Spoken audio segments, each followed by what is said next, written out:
السلام علیکم ورحمۃ اللہ وبرکاتہ۔ بسم اللہ الرحمن الرحیم۔ رب اشرح لی صدری ویسر لی امری واحلل عقدۃ من لسانی یفقہوا قولی۔ آج کا ہمارا موضوع قبلہ اور سترہ۔ نبی اکرم صلی اللہ علیہ وسلم سفر میں قبلے کا انتخاب کیسے کرتے؟ سترہ کسے کہتے ہیں؟ نمازی کے آگے سے گزرنے کی کیا سزا ہے؟ احکام قبلہ۔ رسول اللہ صلی اللہ علیہ وسلم سواری پر نفل یا وتر نماز ادا کرنے کا ارادہ کرتے تو جدھر سواری کا منہ ہوتا اسی طرف نبی اکرم صلی اللہ علیہ وسلم کا رخ ہوتا۔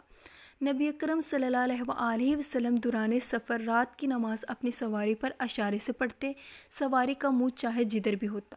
فرضوں کو سواری پر نہ پڑھتے، البتہ وتر سواری پر ہی پڑھتے تھے۔ اور کبھی نبی اکرم صلی اللہ علیہ وسلم کا یہ معمول بھی دیکھنے میں آتا کہ جب اونٹنی پر نوافل ادا کرنے کا ارادہ فرماتے تو اونٹنی کا منہ قبلہ رخ کرتے اور تکبیر تحریمہ کہہ کر نماز شروع فرما دیتے۔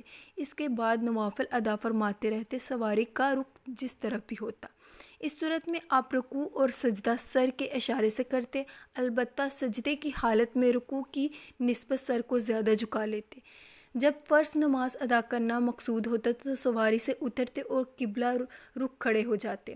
قبلے کے بارے میں نبی اکرم صلی اللہ علیہ وسلم کا ارشاد ہے، مشرق و مغرب کے درمیان والی تمام سمت قبلہ ہے۔ یہ حکم اہل مدینہ اور ان لوگوں کے لیے ہے جن کا قبلہ مشرق و مغرب کے درمیان یعنی شمال یا جنوب والی سمت میں ہے، رہے برصغیر پاک و ہند کے لوگ یا تمام وہ لوگ جن کا قبلہ مغرب یا مشرق کی طرف ہے تو ان کے لیے شمال جنوب کے درمیان والی تمام سمت قبلہ ہے۔ نمازی کے قبلے کی جانب قبر ہونے کی صورت میں لازم ہے کہ وہاں سے ہٹ کر نماز ادا کرے۔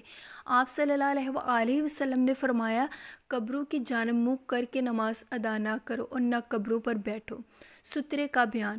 یہاں سترے سے مراد وہ چیز ہے جسے نمازی اپنے آگے کھڑا کر کے نماز پڑھتا ہے تاکہ اس کے آگے سے گزرنے والا سترے کی دوسری طرف سے گزر جائے اور گناہ گار نہ ہو۔ لاٹھی، برچی، لکڑی، دیوار، ستون اور درخت وغیرہ کو سترہ بنایا جا سکتا ہے اور امام کا سترہ سب نمازوں کے لیے کافی ہوتا ہے۔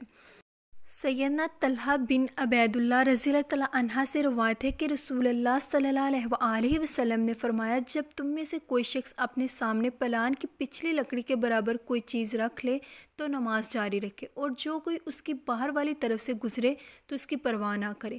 عطا بن ابی رباح رحمۃ اللہ علیہ فرماتے ہیں کہ پلان کے پچھلے حصے کی لکڑی 1 ہاتھ یا اس سے کچھ زیادہ لمبی ہوتی ہے۔ معلوم ہوا کہ کم سے کم 1 ہاتھ لمبی لکڑی یا کوئی اور چیز سترہ بن سکتی ہے۔ سیدنا ابو جحیفہ رضی اللہ تعالیٰ عنہ سے روایت ہے کہ رسول اللہ صلی اللہ علیہ وسلم نے فرمایا، بطحا میں لوگوں کو نماز پڑھائی اور آپ کے سامنے ایک برچی نصب تھی۔ آپ نے 2 رکعت ظہر کی نماز پڑھائی اور 2 رکعت عصر کی۔ اس وقت برچی کی دوسری طرف سے عورتیں اور گدھے گزر رہے تھے۔ نمازی کے آگے سے گزرنے کا گناہ۔ رسول اللہ صلی اللہ علیہ وسلم نے فرمایا، اگر نمازی کے سامنے سے گزرنے والے کو گزرنے کی سزا معلوم ہو جائے تو اسے اس کے آگے سے گزرنے کی بجائے 40 دن یا 40 ماہ یا 40 سال تک وہیں کھڑے رہنا زیادہ بہتر ہو۔ رسول اللہ صلی اللہ علیہ وسلم نے فرمایا، جب تم نماز ادا کرتے وقت آگے سترہ کھڑا کرو اور کوئی شخص سترے کے اندر نمازی اور سترے کے درمیان سے گزرنا چاہے تو اس کے ساتھ مزاحمت کرو اور اسے آگے سے گزرنے نہ دو۔ اگر وہ نہ مانے تو اس سے لڑائی کرو، بے شک وہ شیطان ہے۔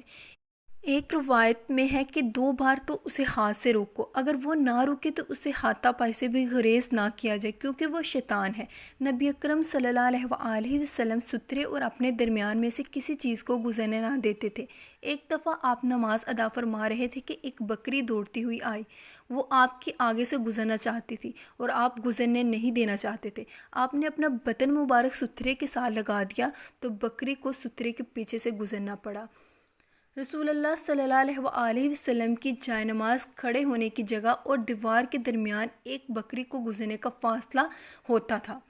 رسول اللہ صلی اللہ علیہ وسلم نے فرمایا، اگر نمازی کے آگے اونٹ کے پلان کی پچھلی لکڑی جتنا لمبا سترہ نہ ہو اور بالغ عورت، گدھا یا سیاہ کتا آگے سے گزر جائے تو نماز ٹوٹ جاتی ہے اور سیاہ کتا شیطان ہے۔ سیدنا عائشہ رضی اللہ تعالیٰ عنہا سے روایت ہے کہ میں نے رسول اللہ صلی اللہ علیہ وآلہ وسلم کے آگے سوئی ہوتی تھی، میرے پاؤں آپ کے سامنے ہوتے تھے، جب آپ سجدہ کرتے تو مجھے ہاتھ لگاتے، میں آپ اپنے پاؤں سمیٹ لیتی اور جس وقت آپ کھڑے ہوتے تو پاؤں پھیلا دیتی۔ ان دنوں گھروں میں چراغ نہیں ہوتے تھے۔ معلوم ہوا کہ نمازی کے آگے سے گزرنا منع ہے، اگر آگے کوئی لیٹا ہوا ہو تو کوئی حرج نہیں۔ اسی صورت عورت کے گزرنے سے نماز ٹوٹ جاتی ہے، اگر وہ سامنے لیٹی ہوئی ہو تو کوئی حرج نہیں۔ وآخر دعواہم ان الحمد للہ رب العالمین۔ السلام علیکم ورحمۃ اللہ وبرکاتہ۔